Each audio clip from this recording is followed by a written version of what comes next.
Hello students, I am Akshay Sinha, teacher in Gossner English medium school. आज हम लोग बात करने वाले हैं फिर से ग्रेविटेशन के आगे के टॉपिक्स पे, जिस पे इम्पोर्टेंट है फ्री फॉल। आज हम लोग पढ़ेंगे फ्री फॉल क्या होता है, इक्वेशन ऑफ फ्री फॉल क्या होते हैं। मतलब 3 इक्वेशन ऑफ फ्री फॉल होते हैं जो इक्वेशन ऑफ मोशन हम लोग पढ़े थे। S equals to u t plus half है t square, v square equals to u square plus 2as और v equals to u plus a t. उसी को इक्वेशन ऑफ फ्री फॉल के form में लिखा गया है। जब किसी ऑब्जेक्ट को वर्टिकली अपवर्ड फेंकेंगे तब वो इक्वेशन ऑफ मोशंस क्या होंगे, उसी को free fall, equation of free fall कहा जाता है। अब फ्री फॉल के डेफिनेशन पे थोड़ा बात करते हैं। फ्री फॉल होता क्या है? When a body falls towards the centre due to its gravity such that no external force act on it, then the body is said to be in free fall। मतलब अगर कोई body है वो centre of earth के side गिर रहा है, मतलब अर्थ के साइड गिर रहा है और उस पर कोई एक्सटर्नल फोर्स नहीं लगा हुआ है, मतलब वो फ्रीली गिर रहा है, तो वो जो बॉडी है वो कहलाएगा इन फ्री फॉल। ओके, अब अगर हम लोग जानते हैं मोशन चैप्टर से कि जब भी वेलोसिटी, चेंज इन वेलोसिटी आता है तो एक्सेलरेशन होता है। डेफिनेशन ही एक्सेलरेशन का है कि change in velocity is called, the rate of change of velocity is called acceleration. तो वहाँ पे a equals to v minus u by t हम लोग पढ़े थे। तो अगर किसी ऑब्जेक्ट का वेलोसिटी चेंज हो रहा है मतलब वो एक्सेलरेट कर रहा है।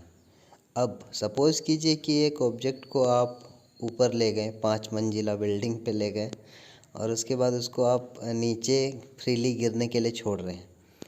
तो जब भी आप शुरुआत में अगर आप कोई ऑब्जेक्ट को ऊपर से छोड़िएगा तो वेलोसिटी 0 से शुरुआत होता है उसका, और जैसे जैसे वो नीचे गिरने लगता है वैसे वैसे उसका वेलोसिटी बढ़ता जाता है।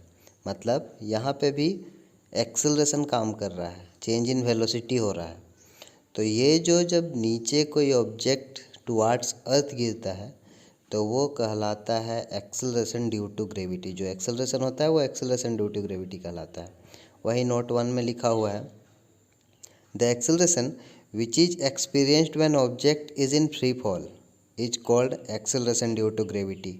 It is denoted by g and acceleration का एसआई यूनिट हम लोग जानते हैं मीटर पर सेकेंड स्क्वायर होता है। तो वही सेकेंड पॉइंट है, the acceleration due to gravity is denoted by small g and its SI unit is metre per second square, क्योंकि ये एक्सेलरेशन है, इनडायरेक्टली एक्सेलरेशन ही है जो मोशन में हम लोग पढ़े थे।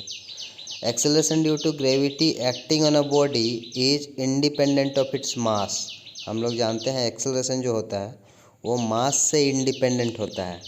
हम लोग मोशन में भी पढ़ चुके हैं a equals to v minus u by t, मतलब वहाँ पे मास का कोई रोल नहीं होता है, इसीलिए कह सकते हैं एक्सेलरेशन हमेशा मास से इंडिपेंडेंट रहेगा। अब आगे इक्वेशन फॉर जी, मतलब एक्सेलरेशन ड्यू टू ग्रेविटी के लिए इक्वेशन क्या होगा किसी प्लैनेट पे।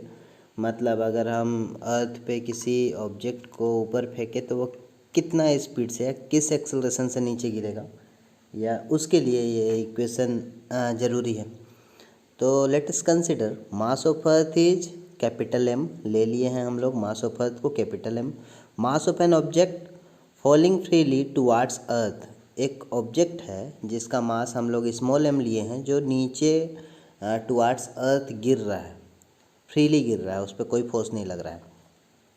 एक्सेलरेशन ड्यू टू ग्रेविटी, मतलब एक्सेलरेशन हम लोग जानते हैं जब कोई ऑब्जेक्ट गिरता है नीचे तो जी जो 9.8 होता है वो acceleration due to gravity g लग रहा है उस पर। Distance between object and earth equals to r, capital r उस ऑब्जेक्ट के बीच जो गिर रहा है ऊपर से और जो मास ऑफ अर्थ है, सॉरी जो अर्थ है उसके बीच का जो डिस्टेंस है वो आर है। अब according to Newton second law, force equals to mass into acceleration हम लोग जानते हैं, या फिर कोई ऑब्जेक्ट नीचे गिर रहा है तो force equals to mass into gravitational acceleration, mg लिख सकते हैं, वो है first equation. And force of gravitation हम लोग जानते हैं न्यूटन्स लॉ ऑफ ग्रेविटेशन के हिसाब से, force acting on two bodies equals to F equals to G M, मतलब अगर मास ऑफ अर्थ और मास ऑफ ऑब्जेक्ट का बात हो रहा है मतलब G capital M into m divided by r square. Okay sorry, यहाँ पे आर स्क्वायर होगा, ऊपर में वो होगा, वो है सेकेंड इक्वेशन। तो अब इस पे left hand side of 1 and left hand side of 2 दिखाई दे रहा है कि फोर्स, दोनों फोर्स है तो दोनों बराबर होगा, F इक्वस टू एफ। तो राइट हैंड साइड भी बराबर होना चाहिए, मतलब राइट हैंड साइड का इक्वेशन 1 का जो राइट हैंड साइड है वो है mg, और राइट हैंड साइड ऑफ 2 है gm बाय आर स्क्वायर। तो वहाँ से स्मॉल m कैंसिल आउट हुआ, therefore g equals to capital G capital M by r square. मतलब जिस प्लैनेट या सैटेलाइट पे आप ग्रेविटेशनल एक्सेलरेशन कैलकुलेट कर रहे हैं वो, तो जब आप ग्रेविटेशनल एक्सेलरेशन कैलकुलेट करेंगे which is equals to small g, तो वो बराबर होगा capital G into M। Capital G मतलब हम लोग जानते हैं कि यूनिवर्सल ग्रेविटेशनल कांस्टेंट होता है। कैपिटल M मतलब मास ऑफ दैट प्लैनेट और satellite divided by r square. R square मतलब सेपरेशन, जो आर जो होता है वो separation between that planet and that object. तो ऐसे आप कैलकुलेट कर सकते हैं किसी प्लैनेट पे कितना है ग्रेविटेशनल एक्सेलरेशन, या फिर किस एक्सेलरेशन से कोई ऑब्जेक्ट उस प्लैनेट पे नीचे गिरेगा। अब आगे है इक्वेशन फॉर फ्री फॉल।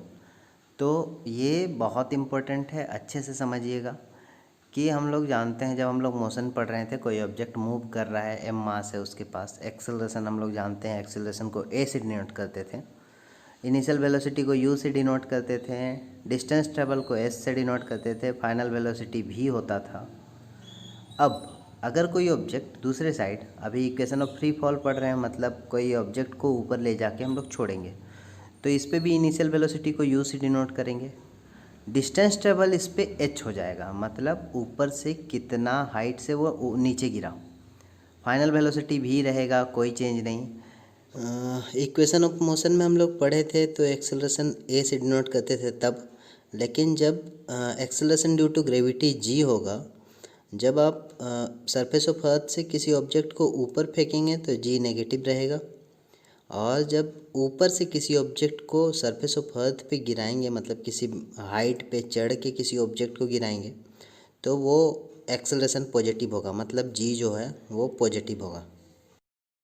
मतलब अगर कोई ऑब्जेक्ट को आप नीचे से ऊपर प्रोजेक्ट कर रहे हैं, मतलब सरफेस ऑफ अर्थ से ऊपर फेंक रहे हैं, तो जी स्मॉल जी मतलब gravitational acceleration will be taken as negative sign.